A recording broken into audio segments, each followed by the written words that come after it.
Hey everyone, this is doctor Arjun and welcome to my channel.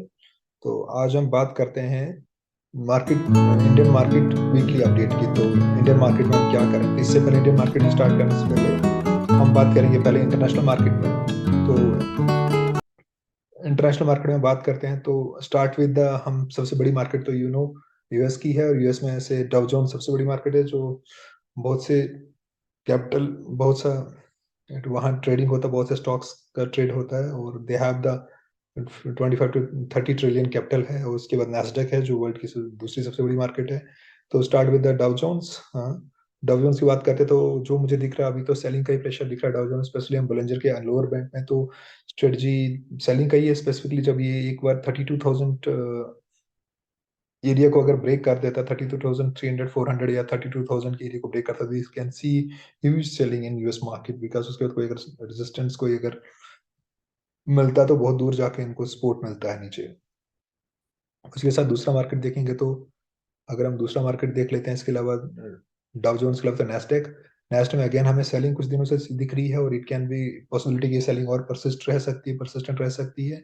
और साथ में अगर यूरोपियन मार्केट देखें, अगेन हमें सेलिंग कंफर्मेशन मिल ही चुका है, तो मंडे क्लियर कैंडल क्लियर कर देगी। सो ये सेलिंग है। और अगर जापानीज देखो तो यहाँ भी हमें सेलिंग का दिख रहा है, थोड़ा अभी थोड़ा बाउंस बैक हुआ जापानीज में।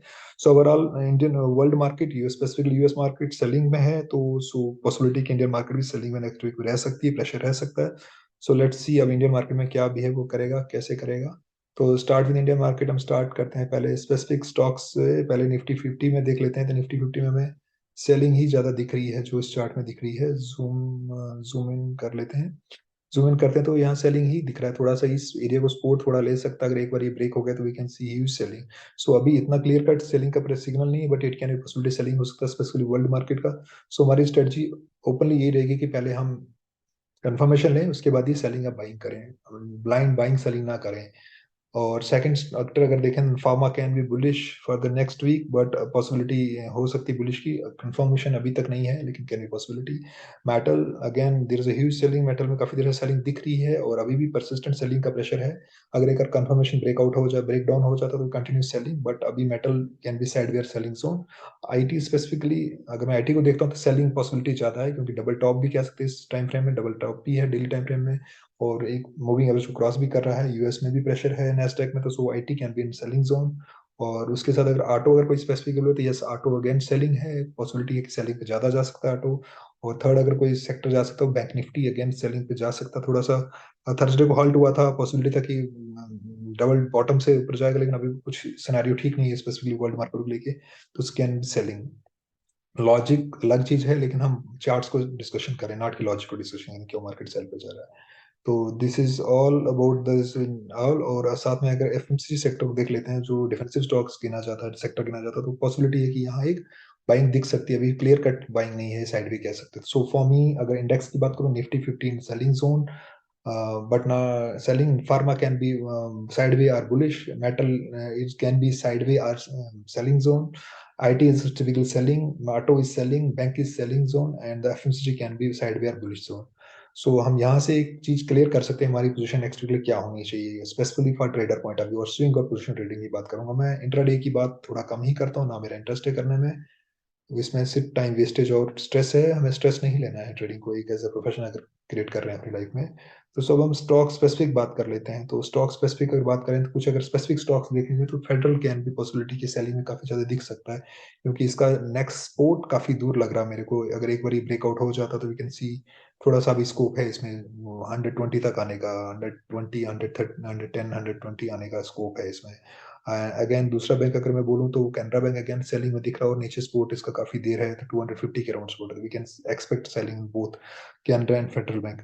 और इसके साथ अगर कोई और सेलिंग दिख रहा है, कुछ और स्टॉक को देख लेते हैं, जैसे AB Capital. For me AB Capital can be bullish for the next week, possibility है, क्योंकि एक टिपिकल सपोर्ट 40 मूविंग एवरेज से लेके चला, और कंफर्मेशन भी इसने बुलिश कर, कंफर्मेशन भी हमें क्रिएट किया कि एक कैन बी से कुछ लोग इसको इवनिंग मॉर्निंग स्टार बोल सकते हैं, but not typical morning star, but can be possibility in bullish में जा सकता है दिस सेक्टर। और कोई सेक्टर अगर बीरिश में है इसमें, तो bank of Baroda can be possibility कि हमें डाउन ट्रेंड कंफर्मेशन मिल जाए। और सीमेंस में हम बुलिश पोजीशन क्रिएट कर सकते हैं, ऑल टाइम हाई पे चल रहा है, तो it can B. And Jindal steel can be bearish और एक बार हमें कंफर्मेशन मिल जाए मंडे ट्यूसडे, तो ये हम बहुत ज़्यादा नीचे एक्सपेक्ट कर सकते हैं इसका नीचे आने का, जिंदाल स्टील। तो अगले हम चार्ट में आ जाते हैं स्पेसिफिकली। हम बोले तो TVS motor, it can B, क्योंकि यहाँ से एक बेरिश पैटर्न कैंडल बनी है तो फ्राइडे को इट कैन बी पॉसिबिलिटी कि कंट्रा ट्रेड होगा, रिस्की ट्रेड होगा लेकिन कंट्रा ट्रेड होगा। तो contra trade can be short duration only, not in big duration. और उसके बाद अगर कोई अगर स्टॉक्स लेने वाला है तो Polycab, it can be very interesting chart on Polycab. Recently मैंने इसको ट्रैक किया। Polycab is very interesting chart, all time high पे चल रहा है मंथली, डेली और वीकली टाइम फ्रेम पे। तो इसमें हम ज्यादा बुलिश करंट देख सकते हैं, तो it can be bullish, another bullish stocks. और Deepak Nitrite only, it is a value buying stock, it is not कि ये स्टॉक वो है कि बहुत मोमेंटम देख सकता है, लेकिन काफी अपने हाइट से काफी फॉलो हुआ है, 27 से फॉलो होते होते 1800 आया है। बार बार इस एरिया को टच करके वापस जाता है, तो इट एक्सपेक्ट की कैश में ले सकते हैं, जैसे कंट्रा ट्रेड है, स्लो होगा, कैश में ले सकते हैं, वैल्यू बाइंग स्टॉक्स है स्पेसिफिक कैश के लिए। तो इसके अलावा कोई स्टॉक में डिस्कस करना चाहूंगा आपको स्पेसिफिकली, तो डिस्कस करना चाहूंगा तो वो स्टॉक हमारे पास है। This stock is very interesting stock.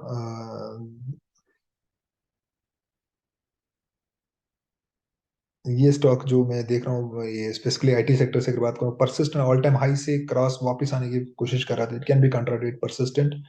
और persist can be, LTM can be, IT sector can be restored।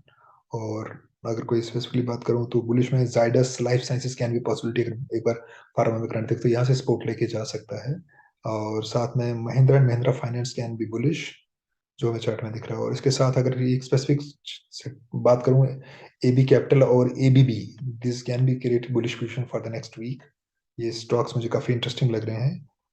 और अब बात कर लेते हैं निफ्टी 50 के मेन स्टॉक्स जिसमें कुछ दिख सकता है हमें, तो फ्रॉम स्टार्ट करते हैं बैंकिंग सेक्टर से स्टार्ट करते हैं। आईटी और बैंकिंग से, आईटी टीसीएस में भी ब्रिश जोन दिख रहा है, तो ब्रिश ब्रिश क्रिएट हो सकता है। HDFC bank and HDFC both twin have shown की एक बार ब्रेकआउट कर चुके हैं उस एरिया को बार बार, और एक बार टेस्ट हो करते हैं, इसमें काफी ज्यादा ब्रिश पोजीशन क्रिएट हो सकती है, specifically HDFC bank and HDFC due में, दोनों में। और Infosys can be bearish, but अभी कंफर्मेशन नहीं, बेरिश हो सकता है अगेन। और आईसीआईसी बैंक की बात करते हैं तो इट कैन बी, अभी क्लियर नहीं है लेकिन बेरिश हो सकता है, बैंक में एचडीएफसी ज्यादा बेरिश है। और एक स्पेसिफिक बैंक है जिसमें थोड़ा सा कंट्रा ट्रेड हो सकता है, SBI an State Bank India में एक कंट्रा ट्रेड बन सकता है इनसाइड आउट करके, और एक डबल बॉटम लगा के एक बेरिश पोजीशन क्रिएट हो सकती है, बुलिश पोजीशन क्रिएट हो सकती है। और एक भारतीय एयरटेल जिस मुझे काफी इंटरेस्टिंग चार्ट लग रहा है सेलिंग जोन के लिए, तो it can be selling in future, भारतीय एयरटेल। और इसके साथ अगर कोई और स्टॉक जो है वो आईटीसी बुलिश जोन में दिख रहा है मेरे को, तो और साथ में अगर कोई और स्टॉक दिख रहा है तो सन फार्मा कैन बी साइडवे और कैन बी बुलिश ट्रेड हो सकती है अगर इसके ऊपर खुलता है मंडे को, तो वो दोनों दिन डोजी बन रही है थर्सडे फ्राइडे, तो एक स्पोर्ट जोन बना रहा है ऐसा लग रहा है मेरे को सन फार्मा का। और इसके अलावा कोई स्टॉक्स अगर कोई है जिसमें कुछ एक्टिविटी दिख रही है तो वो है JSW स्टील, इसमें काफी ज्यादा बेरिश मुझे लग रहा है, तो Jindal steel JW steel can be bearish, एक बार कंफर्मेशन थोड़ा सा और क्लियर हो जाए, बेरिश में ज्यादा क्रिएट हो सकती है। तो एनटीपीसी बुलिश में एक पोजीशन बन सकती है, अभी साइडवे ही कह सकते हैं, लेकिन बुलिश में थोड़ा सा पोजीशन क्रिएट हो सकती है। कुछ टाइम पहले ब्रेकआउट लग रहा था लेकिन दोबारा फेलियर हुआ, दोबारा रीटेस्ट करके जा रहा, तो it can be bearish good, अच्छा लग रहा है एनटीपीसी मेरे को लेने में। और एक और बेरिश है Mahindra and Mahindra and Tata Motors और TVS Motor, motor sectors can be bearish, और इसमें ज्यादा अच्छा कन्फर्मेशन है महिंद्रा एंड महिंद्रा में। और टाटा मोटर्स में भी एक बेरिश जोन बन चुका, तो मेरे हिसाब से अगर कोई बेटर शॉर्ट करना है ऑटो सेक्टर को तो वह है Tata Motors as compare to other motors. but TVS, MMN, Tata Motors, all are in bearish right now। और कोई और स्टॉक देख लेते हैं तो बुलिश में Apollo hospital bullish position create हो सकती है, काफी बाइंग पीछे कुछ टाइम पहले हुई थी, बुलिश हो सकता है Apollo hospital. Doctor Reddy again bullish, pharma sector again bullish हो सकता है, यस वी कैन हैव। और one is a more auto stock Asian motor, अभी कंफर्मेशन नहीं है सेलिंग हो सकता है कंफर्म पूरे, अगर ऑटो सेक्टर में कंफर्मेशन मिलता है तो। ये हमारा नेक्स्ट वीक का व्यू है, स्पेसिफिकली इन स्टॉक्स को लेके हमारा बिरिश है, तो सो अगर बिरिश स्टॉक्स बोलूं, सेक्टर बोलूं specifically IT and the auto, third is bank, और फोर्थ अगर बिरिश है तो मेटल अगर कंफर्मेशन के बाद। और बुलिश में हमारा फार्मा हो सकता है, एफएमसीजी कैन बी साइडवे और बुलिश। तो ये हमारा व्यू है इसको लेके मार्केट को कहते हैं। सो मार्केट में कभी भी एंट्री और एग्जिट ऐसे ब्लाइंड नहीं करना है, पहले कंफर्मेशन मिलेगा, कंफर्मेशन कैंडल से कंफर्म करना है, और उसका वॉल्यूम देखना है, स्पेशली उसका हमें रिलेटिव स्ट्रेंथ इंडेक्स भी देखना है, और वोलेटिलिटी कितनी है वो सब भी देखनी है, स्पेशली वोलेटिलिटी मैटर करती है और स्ट्रेंथ मैटर करती है एक ऑप्शनल फ्यूचर ट्रेडर्स के लिए, नॉट कि कैश वाले ट्रेडर्स के लिए। कैश वाले ट्रेडर को वैल्यू बाई भी कर सकता है। तो ये सब, ये जो लर्निंग है ये सबके लिए है, लेकिन स्पेशली मेरा फोकस ट्रेडर्स के लिए है, स्विंग और पोजिशनल ट्रेडिंग के लिए। तो इसके साथ हम नेक्स्ट व्यू का एंटिसिपेशन क्लोज करते हैं, आज यही वीडियो क्लोज करते हैं। तो अगर आपको वीडियो अच्छा लगा तो प्लीज लाइक करिए, शेयर कीजिए और सब्सक्राइब कीजिए, और अपने फ्रेंड्स को भी शेयर कीजिए जिनको मार्केट में स्पेसिफिकली इंटरेस्ट हो, so that can they can learn from मेरी जो मैंने मिस्टेक्स 3 इयर्स 4 इयर्स की, वो मेरी मिस्टेक्स लर्न कर सके स्पेसिफिकली। देयर अगर आपको कोई बोलता है कि market is this and this पे चलेगी, ऐसा कुछ नहीं होता। ये always keep in both position, both option in together, इधर बाय इधर सेल, एनी टाइम कुछ भी हो सकता है। But you should have in mind probability की, और रिस्क मैनेजमेंट इंपॉर्टेंट है। कितना दे सकते हैं और कितना लेना है, वो इंपॉर्टेंट है मार्केट के अंदर। तो ये मेरा व्यू है नेक्स्ट वीक के लिए। विद दिस विल आपको मिलता हूँ मैं नेक्स्ट वीक के लिए, नेक्स्ट मार्केट वीकली अपडेट में। तो तब तक के लिए अपना ख्याल रखिए, घर वालों